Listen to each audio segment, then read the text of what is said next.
Boa tarde, meu nome é Mariana Lourenço Castilho, sou médica do Hospital Federal Servidores do Estado, do Serviço de Gastropatologia. Primeiramente, gostaria de agradecer à comissão organizadora pelo convite em poder participar da Semana de Fígado, nessa mesa com grandes amigos, com a doutora Maria Fernanda, médica gastropatologista também do Hospital Federal Servidores do Estado, doutora Luciana Tumicides, médica gastropatologista do Hospital Federal Servidores do Estado, e doutor Diogo Aquino, médico radiologista intervencionista do Hospital Federal Servidores do Estado. Hoje a gente vai trazer o caso clínico de uma paciente que chegou para a gente no final do ano passado. Era uma paciente jovem, 19 anos, preta, natural do Rio de Janeiro, solteira e estudante, cuja queixa principal era um relato de olho amarelo e distensão abdominal. Ela referia para a gente que a icterícia tinha iniciado há cerca de 1 ano, sem colúria ou acolia associados, e que, no intervalo de 6 meses, ela progrediu com aumento de volume abdominal às custas de ascite, além de edema de membros inferiores. Essa paciente negava qualquer outro sintoma constitucional, perda ponderal, relato de hemorragia digestiva. A anamnese dirigida, ela também não se queixava de dispneia aos esforços, bem como ortopneia ou dispneia paroxística noturna. De história patológica pregressa, ela descrevia doenças comuns da infância, um diagnóstico de asma intermitente, em uso somente de medicação SOS, negava cirurgias, internações, alergias, hemotransfusões, uso de suplementos ou qualquer outras medicações hepatotóxicas, bem como presença de tatuagem ou piercing. De história fisiológica, desenvolvimento normal, uma menarca aos 12 anos, com ciclos menstruais irregulares. De história familiar, ela não tinha nenhum relato de hepatopatia ou neoplasia, tinha um histórico de diabetes na família e uma irmã falecida aos 17 anos por causa cardíaca desconhecida. E de história social, ela negava etilismo ou tabagismo. Perdão. Ao exame físico, essa paciente se apresentava, de fato, ictérica, sem linfonodomegalia palpável, sem nenhum sinal de turgência jugular, com sinais vitais estáveis, aparelho cardiovascular e respiratório sem nenhuma alteração significativa, e o exame abdominal, de fato, mostrava uma ascite moderada, sem nenhuma massa palpável e um traube livre. De membros inferiores, ela tinha um edema simétrico, uma cruz, e de neurológico não tinha nenhuma alteração, incluindo ausência de flap. De exames laboratoriais, eu vou chamar a atenção para os exames mais recentes que ela trazia para a gente, que tinha uma plaqueta limítrofe de 150, uma gama-GT tocada e uma hiperbilirrubinemia às custas de fração indireta. Tinha uma sorologia viral parcial, não era completa, o que ela trazia era negativo, e um ultrassom externo com fígado aumentado, uma volumosa ascite, mas sem realização de Doppler. Então, doutora Fernanda, frente ao que a gente passou até agora desse caso clínico, como seria a sua abordagem inicial? Bem, primeiramente, obrigada pela oportunidade, obrigada a toda a comissão e nessa mesa, como a Mariana falou antes, que é do nosso dia a dia, né? Bem, então, só para resumir, é uma paciente bem jovem, que veio com uma icterícia de 1 ano, junto com uma ascite, que já trazia na bateria de exame inicial esse ultrassom com esse fígado aumentado. Chama muita atenção a elevação da bilirrubina nas custas de indireta, que no contexto dessa paciente não tinha nada para a gente pensar no primeiro momento de causa de hemólise, né? Então, acho que cabe a gente iniciar a nossa investigação como a investigação de qualquer outra hepatopatia, pedir todo o painel, sorologias virais, doenças autoimunes, doenças do depósito, tudo que a gente faz no nosso dia a dia mesmo. Cabe aqui também, de suma importância, a gente já providenciar uma paracetese para a gente poder estudar esse líquido ascítico, ver o nível de proteína, ver se tem critério com gás maior de 0,2 para confirmar que é um líquido de hipertensão portal mesmo, tá? E a gente já pensa um pouquinho de uma possibilidade de ser uma hipertensão portal, principalmente de etiologia e pós-sinusoidal, já que tem essa elevação de bilirrubina indireta, com fígado aumentado de volume, né? Eu acho que isso grita, mas tem que pedir tudo e vamos ver o que ela vai trazer para frente. Perfeito. Então, a gente, nesse momento, resolveu internar a paciente, até para agilizar a realização dos exames. E, na última coluna, a gente vê os exames solicitados nesse primeiro momento da internação. Ela mantinha uma plaquetopenia de 143 mil, mantinha uma gama-GT tocada, com transaminases normais, a hiperbilirrubinemia, as custas de fração indireta, mas chamando a atenção de que ela mantinha uma função hepática preservada, um INR e albumina normais. De pesquisa adicional foi feita a dosagem dos hormônios tiroidianos, também normais, e de painel de hepatopatias que a gente conseguiu fazer inicialmente a nível SUS, englobando alfa-1 antitripsina, cinética de ferro, as sorologias virais completas, ceruloplasmina e um painel básico para doenças autoimunes, todos eles foram negativos. Essa paciente foi submetida a uma paracentese diagnóstica, em que, de fato, a gente confirmou um gaso de hipertensão porta de 2,5, com uma proteína do líquido ascítico de 3,7 e sem nenhuma evidência infecciosa. E também ela foi submetida a um ultrassom com Doppler, agora, nesse momento, que confirmava essa ascite, confirmava um fígado com volume aumentado, com uma proeminência do lobo caudado, mas ainda de contorno regular e textura homogênea, sem nenhuma lesão nodular identificável ao método, e presença de vasos intrahepáticos num trajeto anômalo que sugeria uma rede de colateral interligando as veias hepáticas, além de um relato de uma linfonodomegalia hilar. Tinha uma descrição de uns 4 linfonodos, todos medindo em torno de 2 centímetros. O que conseguiu ser avaliado do sistema porta, ela não tinha aparentemente nenhuma trombose, um baço de tamanho limítrofe, não tinha alteração de vias biliares e chamava a atenção o achado de um estreitamento na cava inferior, na sua porção retrohepática, um aspecto compatível com síndrome de Budd-Chiari e sinais de hipertensão porta. Aqui a gente tem as imagens do Doppler. Boa tarde a todos. Obrigado à comissão organizadora pelo convite. Eu vou descrever as imagens. Esse aqui é o ecodoppler, né? Opa, passou aqui. Como é que passa? Como é que volta? Esse é o ecodoppler do fígado, mostrando uma estenose concêntrica da veia cava inferior intrahepática, né, com aumento do fluxo espectral ao ecodoppler, e as veias hepáticas filiformes, né, as veias intrahepáticas bem filiformes, mas sem trombose, com uma rede de fluxos de colaterais importante intrahepática.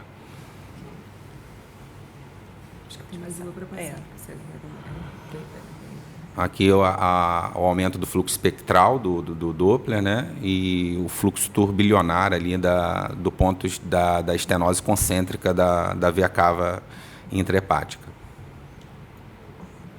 Então, frente ao achado anteriormente, vou até tentar mostrar aqui o achado da estenose de veia da porção retrohepática. Trata-se de uma paciente com achado inicial sugestivo de Budd-Chiari, né, com uma apresentação subaguda sintomática. Lembrando que essa paciente não tinha achados sugestivos de cirrose ao ultrassom.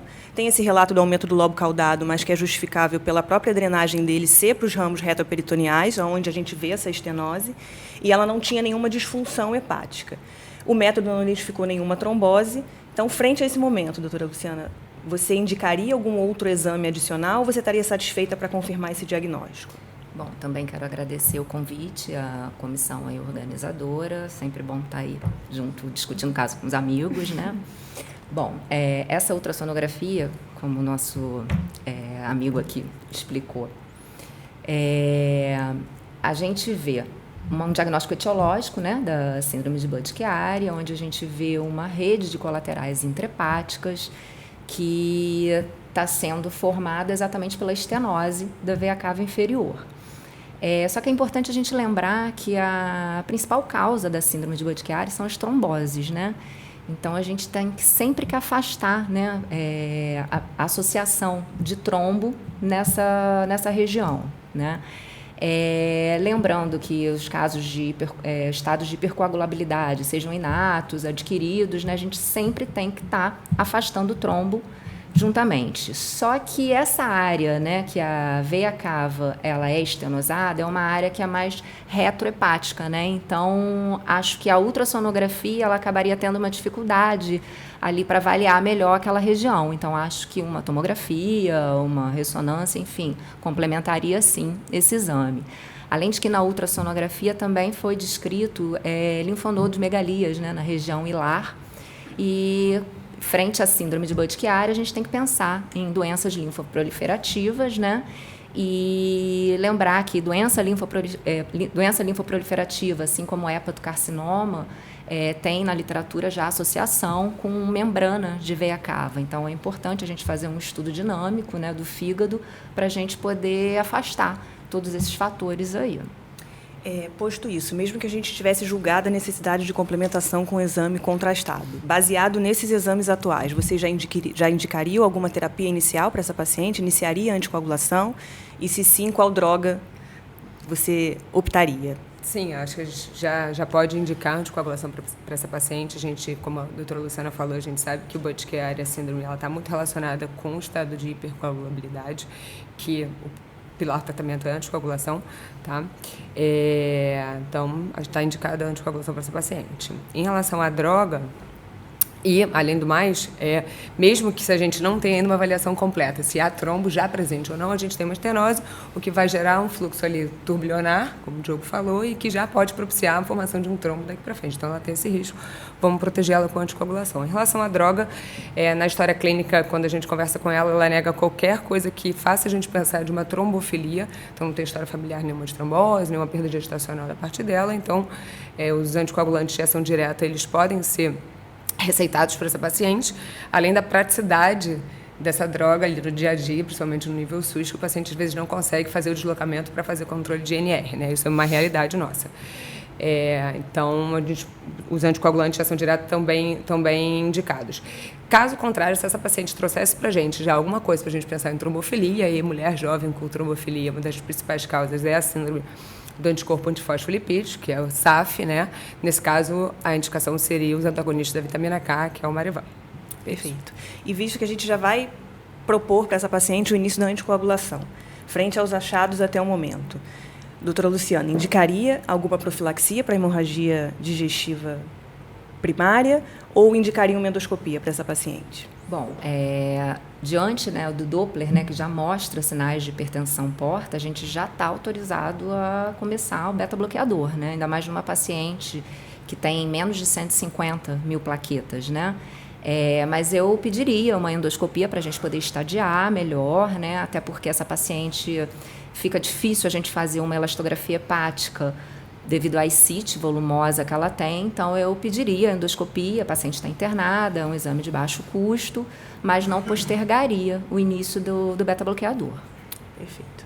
Essa paciente foi submetida a uma endoscopia que, de fato, mostrou sinais de hipertensão porta, com varizes esofagianas e varizes gástricas, a princípio de baixo risco para sangramento, e ela foi submetida a um exame contrastado com um estudo dinâmico que corroborava os achados iniciais, mas não identificava a linfonodomegalia descrita em ultrassom, bem como nenhuma lesão hepática focal, bem como nenhuma outra lesão de cavidade. Ela não tinha nenhuma alteração compressiva dessa veia cava, que, de fato, estava estenosada na porção intrahepática, mas sem falha de enchimento e também sem falha de enchimento em todo o sistema porta. Aqui a gente tem a imagem, o doutor Diogo pode comentar melhor. Essa aí é uma reconstrução, né, de uma angio-TC, né, no coronal e no sagital, demonstrando a membrana, a estenose concêntrica ali da porção intrahepática da via cava inferior. Né? Está muito bem realizado o exame. E baseado agora nesse achado adicional, vocês proporiam alguma outra terapia para essa paciente, além da anticoagulação?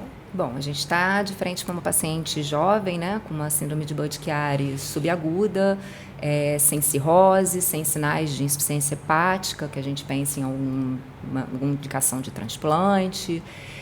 Uma paciente sintomática, com ascite, com icterícia. Então, a gente precisa fazer um tratamento, até porque é um tratamento reversível, né, essa estenose, e a gente precisa voltar ao fluxo desse vaso. Então, acho que a angioplastia estaria bem indicada aí. Bom, essa paciente, de fato, foi submetida à angioplastia. Sim, o primeiro slide é a angiografia pré, né, mostrando a estenose. E a segundo slide é após a angioplastia sem stent. Isso é. A equipe da vascular que fez o procedimento optou inicialmente pela não colocação do stent nessa paciente, visto que a resposta inicial aparentemente foi satisfatória, ela ficou teve uma abertura importante da veia cava. Lembrando que a literatura mostra para a gente que se o paciente permanece com uma estenose residual acima de 30%, a indicação do stent se faz necessária, né? Mas lembrando que é uma paciente jovem que pode vir a precisar de um transplante hepático, então essa decisão da angioplastia com stent, ela sempre deve ser multidisciplinar, levando em consideração a opinião do radiologista intervencionista, ou do cirurgião vascular, do hepatologista clínico e também da equipe transplantadora. Essa paciente fez o procedimento no final de março, então a gente ainda está aguardando os exames para avaliar como foi a resposta dela, se de fato ela vai precisar consolidar com alguma outra terapia. E agora a gente vai fazer um breve resumo sobre Budd-Chiari. Então, Budd-Chiari é uma síndrome caracterizada pela obstrução das drenagens das veias hepáticas, seja parcial ou total, seja de uma ou das 3 veias hepáticas, ou alguma estenose também parcial ou completa da veia cava inferior, obviamente excluindo a presença de doença cardíaca, doença obstrutiva sinusoidal também. Enquanto a epidemiologia, ela é mais comum no sexo feminino, nos países ocidentais, cuja incidência maior fica entre a 3ª e 4ª décadas. Quanto à classificação, ela pode ser classificada pelo seu mecanismo, que pode ser primário, quando a obstrução ela é predominantemente por um processo venoso, seja uma trombose ou uma alteração, uma estenose intrínseca da veia. E secundária, quando é por uma compressão ou uma invasão venosa. Quanto à duração e à gravidade, ela pode se apresentar de forma aguda, e dentro da forma aguda ela pode se apresentar com caráter fulminante, ou uma forma sem falência hepática. E, além disso, ela pode se apresentar de forma subaguda, quando os sintomas, entre o quadro da estenose ou da trombose e o surgimento dos sintomas, existe uma duração maior do que 3 meses. E a crônica é aquele paciente que, infelizmente, já se apresenta para a gente com quadro de cirrose. O grande diferencial entre essa classificação é que, na fase aguda, os pacientes não apresentam colateralização. Por isso, são pacientes que se apresentam com sintomas muito agudos, geralmente a ascite volumose, icterícia importante, e às vezes até abrem um quadro com hemorragia digestiva. No caso subagudo ou crônico, por ele apresentar essa colateralização, ele já tem uma drenagem, uma descompressão fisiológica, digamos assim, desse fígado. Então, geralmente, o curso é mais insidioso.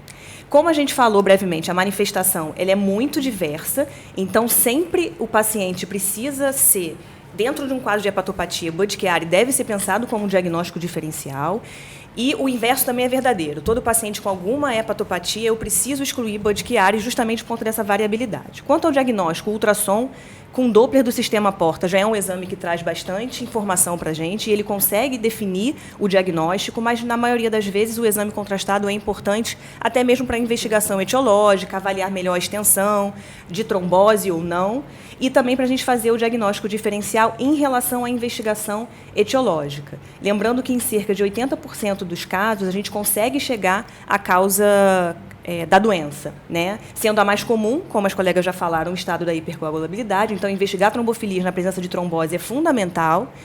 Outras causas seriam a membrana ou estenose de veia cava inferior, que é o caso clínico da nossa paciente em questão, mas também doenças linfoproliferativas, neoplasias, granulomatosas, vasculites, até traumáticas e infecciosas. Por isso que o exame com contraste é muito importante. Em relação ao tratamento, um dos pilares principais é a gente prevenir a progressão do trombo. Então, iniciar a anticoagulação sempre que possível e sempre que não for contraindicado. Lembrando da profilaxia e do tratamento de hemorragia digestiva alta, baseada no protocolo, no consenso do Baveno, seja primária ou secundária. Restaurar a patência venosa sempre é importante. Geralmente, o tratamento anticoagulante não é suficiente para o quadro. Existem algumas terapêuticas, né, a trombólise sistêmica local, a angioplastia com ou sem estente, e geralmente esses procedimentos são mais direcionados para os pacientes com quadro agudo ou quadro subagudo sintomático, que foi o da nossa paciente. Quando a gente não consegue restaurar a patência venosa, a descompressão é importante. E aí, geralmente, esses procedimentos de descompressão são mais reservados para os pacientes subagudos sintomáticos e crônicos, mas também podem ser lançados mão também no quadro agudo. Por exemplo, um paciente que abre com uma hemorragia digestiva alta, que a gente não consegue tratar endoscopicamente, o TIPS pode ser muito bem indicado. Outra opção seriam os shunts cirúrgicos, mas que hoje em dia a gente usa menos frente às possibilidades da radiointervenção. E, obviamente, não menos importante, prevenir e manejar essas complicações associadas. Então, profilaxia de hemorragia digestiva, tratamento da ascite, e aqui eu chamo a atenção para o transplante hepático, que vai ser o pilar terapêutico no paciente que abre com uma falência hepática ou naqueles pacientes com cirrose descompensada. Em relação ao segmento, esses pacientes têm que ser seguidos com exame de função hepática, exame de imagem. A elastografia pode ajudar na avaliação de progressão de cirrose e rastreio de CHC nos pacientes cirróticos, e monitorizar e afastar surgimento de doenças linfoproliferativas que poderiam estar subclínicas no momento do diagnóstico. A literatura descreve isso. Quanto à história natural e prognóstico, a mortalidade ela pode atingir 90% em 3 anos naqueles pacientes que não são submetidos a nenhum tratamento. E, por outro lado, a sobrevida aumenta muito, de até 75% em 5 anos, quando tratada. E os principais fatores de mau prognóstico são aqueles pacientes que têm uma etiologia secundária neoplasia, que abrem numa fase mais avançada ou que abrem com um quadro hepático mais dramático, uma falência ou uma síndrome hepatorrenal. Bom, era isso que a gente tinha para falar hoje. Mais uma vez, muito obrigada pelo convite. Obrigada. Obrigado a todos.